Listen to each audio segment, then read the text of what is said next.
The Wind in the Willows is going to be probably one of the oldest stories that I'm going to do for you. One of my grandkids told me yesterday, "Grandma, why do you always say good night?" Because we watch the stories in the morning. Well, I think this is a good story to watch in the morning because it's a little bit long. Kenneth Grahame wrote the book and he published it in 1908. It was over 1,000 years ago. It was 100 years ago. I'm not good at math. It was over 100 years ago. And his little son loved to work in the garden with him. And he wrote it. His little boy's name was Alistair. And he wrote this story. Look at the delightful characters on here. Do you see the little frog and all the little characters? Look over here, he's waving. You are going to enjoy this book, I think. So let's just get started. It was spring, and that meant one thing, spring cleaning. But Mole had been cleaning all morning and he had had enough.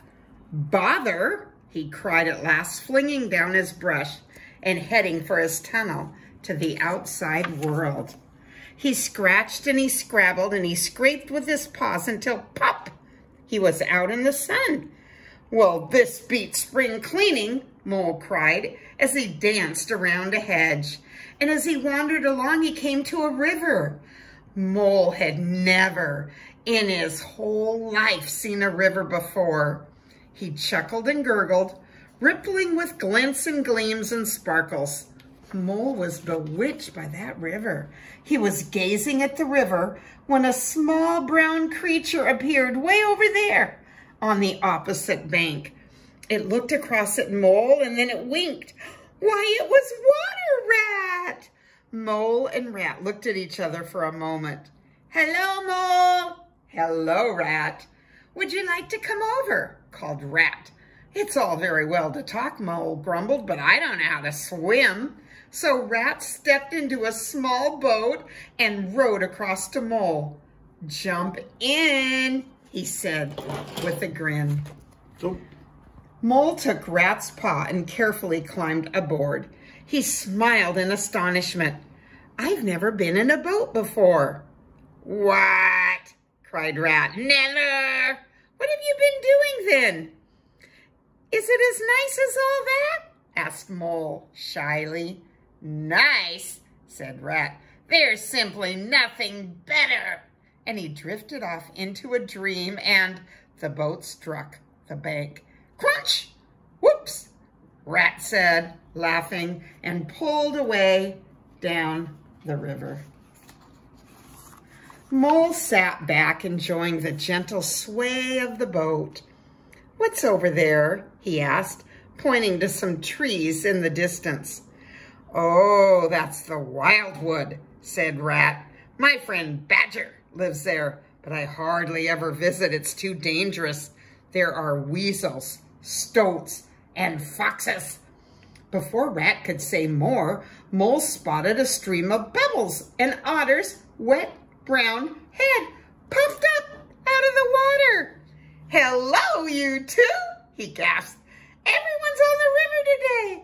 I've just seen Mr. Toad in his new boat. He has a new outfit, new gear, new everything. Can't stop." And with a splash, he was gone. Rat frowned. "Typical," he said. "Toad is a great fellow, but he always wants something new. And then as soon as he has it, he gets bored." They stayed on the river until the sun sank in the sky. Mole watched Rat pulling the oars and decided he wanted to row. Excited, he jumped up and snatched the oars, and he plunged them into the water.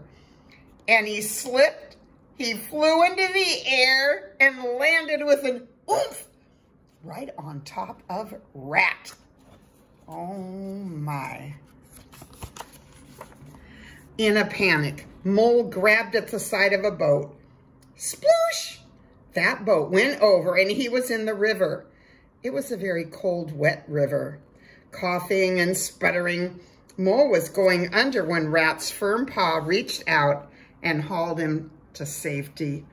"Oh, Ratty," he sobbed. He had a soggy lump of misery.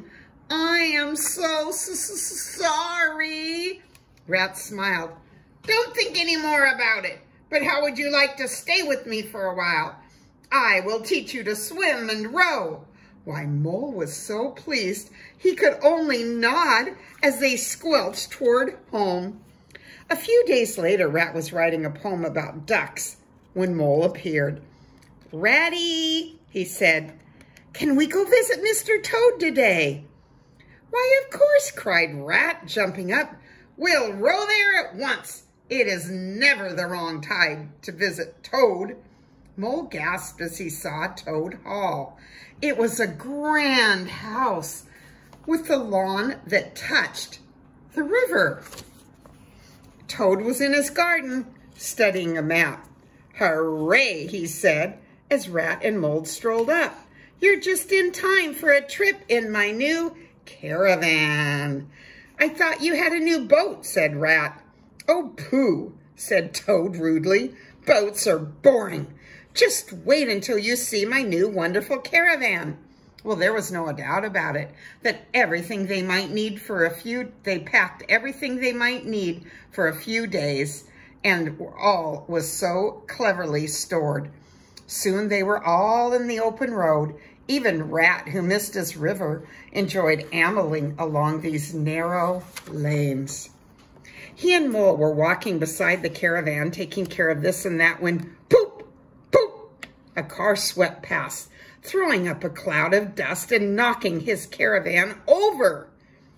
"Oh my!" Rat jumped up and down in fury, waving his fist at the car. "You villains!" he shouted. "Scoundrels!" Well, Toad didn't say anything but murmured, "Poop, poop." Mole went to calm the horse and check the caravan. "It's ruined," he said sadly. "Oh, Toad." "Well, who cares about that horrible little cart?" scoffed Toad. "A car is the only way to travel." And he talked of nothing else all the way back to Toad Hall. Well, after that disastrous caravan trip, Mole and Rat stayed quietly by the river. Many of Rat's friends stopped by for a chat, but never the friend Mole most wanted to meet, the badger. Leaves fell and chill winds blew. Rat spent most of his time inside, sleeping by the fire. So one cold afternoon, Mole slipped out to visit Badger himself. He felt quite cheerful as he entered the wild wood, until dusk fell. The wood was already dark, and it grew darker. Strange shadows danced about him, and then a whistling sound began, faint, shrill, and all around. In a panic, Mole began to run, bumping into things and falling over. Shaking with fear, he hid in the hollow of an old oak tree. He was lost, worn out, and very, very scared. Meanwhile, Rat had woken up. "Moley!" he called out, but there was no answer. He could see Mole's coat and boots were gone and went outside, and there in the mud were Mole's tracks. And they led straight into the wild wood. Horrified, Rat grabbed a stick and set off, calling for his friend the whole time. "Moley, where are you? It's me, Rat." At last he heard a little cry. "Ratty, is it really you?" Mole whimpered from his hiding place. "It really is," said Rat. "Come on, we must go home." But it had started to snow. Flakes whirled around them, covering the trees and hiding the path in minutes. Rat shivered. "We may have to stay here after all." They were both looking for shelter when Mole fell over a door scraper. "Ow, ow, ow! Hooray!" To Mole's surprise, Rat laughed and began to dig in the snow. "I don't see why you're so happy," grumbled Mole. "I've just scraped my shin."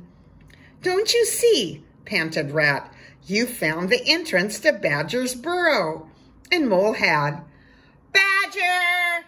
yelled Rat, banging on the door. "It's Rat and my friend Mole, and we're lost in the snow." "Ratty," said Badger when he opened the door at last. "What are you doing out there? Come in and get warm." He led them to a snug kitchen, found them dry clothes, and made supper. Over steaming cocoa and oatcakes, they began to talk. "Tell me all the news," said Badger. "How is Toad?" Well, Ratty frowned. "He's going from bad to worse. He had another car crash last week." "He's been taken to the hospital 3 times, added Mole, "and he's paid a fortune in traffic fines." "Ah, he's a hopeless bad driver," finished Rat with a yawn. "If he carries on like this, he's going to be killed." "In the spring, we shall sort him out," said Badger firmly, "but now it's time for bed." The next morning, after a big breakfast to keep out the cold and then lunch to keep up their strength, Badger waved them off. "That's enough adventure for me for a while," thought Mole, as they said goodbye and headed home. True to his word, Badger arrived one spring morning, just as Rat and Mole were finishing their breakfast. "Hello, you fellows. It's time to sort out Toad," Badger declared. "We must go to Toad Hall at once." Up at Toad Hall, a shiny red car sat on the drive, and Toad was at the front door, fixing his driving goggles. "Hello," he called cheerfully. "You're just in time for a jolly... He paused when he saw his friends' very stern faces. "Inside," ordered Badger. "We're going to your study for a talk." "Talking won't work," muttered Rat. Almost an hour later, Badger and Toad came out of the study.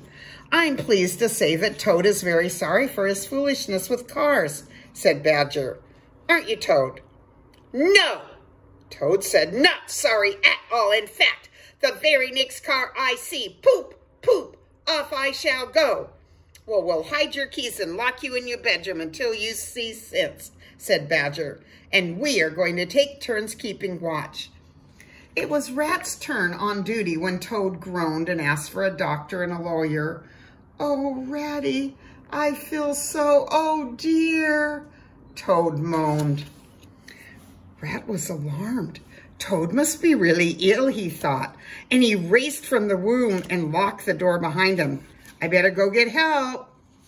"Meanwhile, look over here. Naughty, naughty," Toad laughed as he watched Rat scurry from Toad Hall. Swiftly, he knotted his bed sheets together, climbed out of his bedroom window, and slid to the ground. "I am just too clever for Ratty," Toad thought while he jogged away. "He is no match for smart boys like me."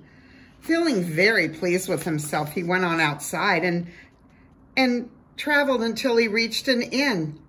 Outside was the most magnificent car Toad had ever seen.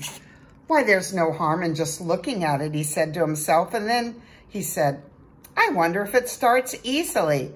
And as if in a dream, Toad started the engine, and as if in a dream, he crawled in the driver's seat, and as if in a dream, he drove off, going really, really fast. The very next day, Toad was in court. "Toad," said the judge fiercely, "you stole a very valuable card. You drove it very badly. And on top of all that, you were mean to the policeman. I am sending you to prison for 20 years. He banged his hammer down sharply. "Next case." "Why, this is the end of everything," Toad sobbed as he sat in this lonely dungeon. "Oh, wise Badger, oh, clever Rat, oh, sensible Mole, and oh, foolish, foolish Toad." Toad was too miserable even to eat. The jailer's daughter noticed it. It made her sad. She saw he was so thin and unhappy. "Why, cheer up, Toad," she said. see what I brought you." And she handed him a plate piled high with hot buttered toast. Toad dried his eyes, nibbled at the toast, and began to feel better. The jailer's daughter started to visit regularly. As days went by, she grew to like him. "Toad," she began on one visit, "my aunt is a washerwoman." "Never mind," said Toad, "you can't help it." "Do be quiet," she said. "My aunt does the prisoners' washing, and I think she will help you escape." Uh-oh. That night, a small, stout figure hurried from the prison wearing a dress and a shawl of a washerwoman, hiding behind the washing. "Good night, ma'am," said the prison guard. Toad chuckled to himself. "Good night," he squeaked in reply. Toad stumbled through fields, over ditches, under hedges, until he was too tired to go on. With a huge yawn and pulling the shawl tight around him, he collapsed against a tree and he slept. When Toad woke up the next morning, he wondered where he was. And then, with a leap of his heart, he remembered he was free. He stood up, stretched, and marched out into the morning sun. Before long, he reached a canal. A solitary horse was plodding along the towpath, pulling a yellow barge with a smiling bargewoman. She waved and called out to Toad, "Hello, it's a fine morning." Well, Toad barely heard her friendly greeting. "Is anything wrong?" she asked. "Well, ma'am," he replied, "I need to get to Toad Hall to do the washing." "Well, this is a bit of luck," the woman interrupted. "I am going that way right now, and I also have a pile of washing to be done." "You are?" said Toad. "Pile of washing?" he added doubtfully. "Climb aboard," she said. "I'll give you a lift to Toad Hall, and you can do my washing on the way." Toad stepped onto the barge with a grin. "I am so clever," he thought. "Washing's in the cabin," said the bargewoman. Toad shrugged. "How hard can washing be?" he muttered. After half an hour of fighting with the clothes, Toad was hot and drenched, but the clothes were still as dirty as ever. The bargewoman laughed. "You're not really a washerwoman, are you?" "How dare you laugh at me?" Toad roared.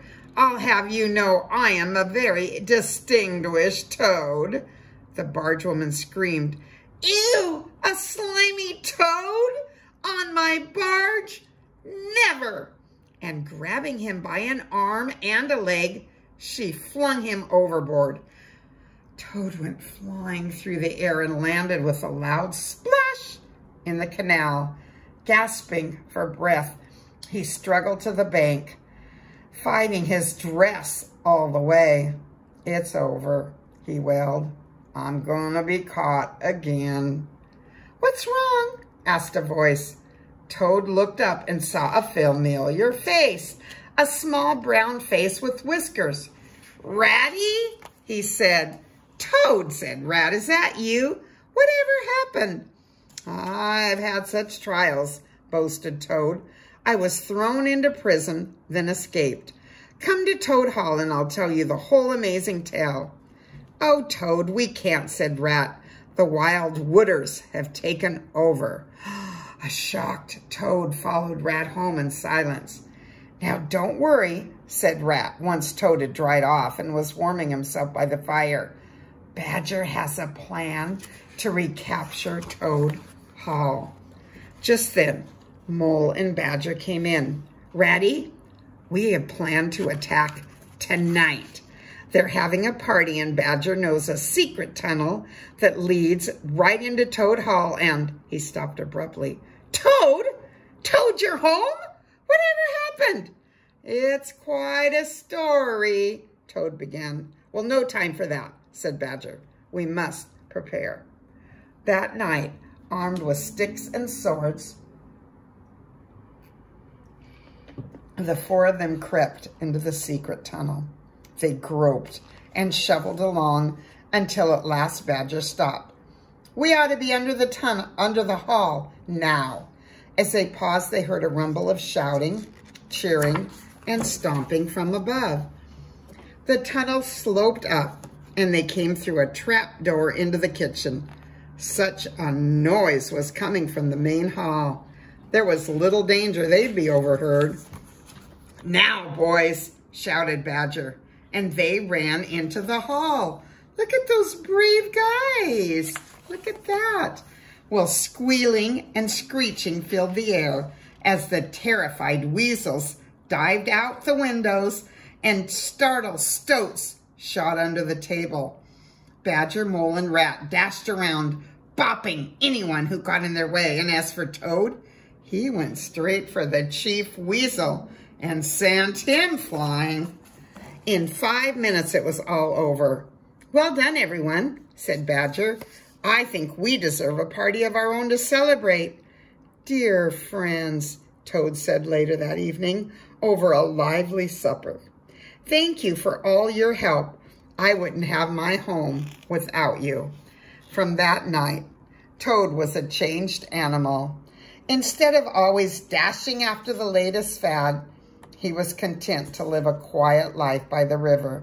And in the evenings, and you looked out for him, you would see him taking a stroll with his best friends, Rat, Mole, and Badger. Isn't that just an adorable little story? I hope you like it. I love you all. Have a good day if you're watching in the morning. Bye-bye.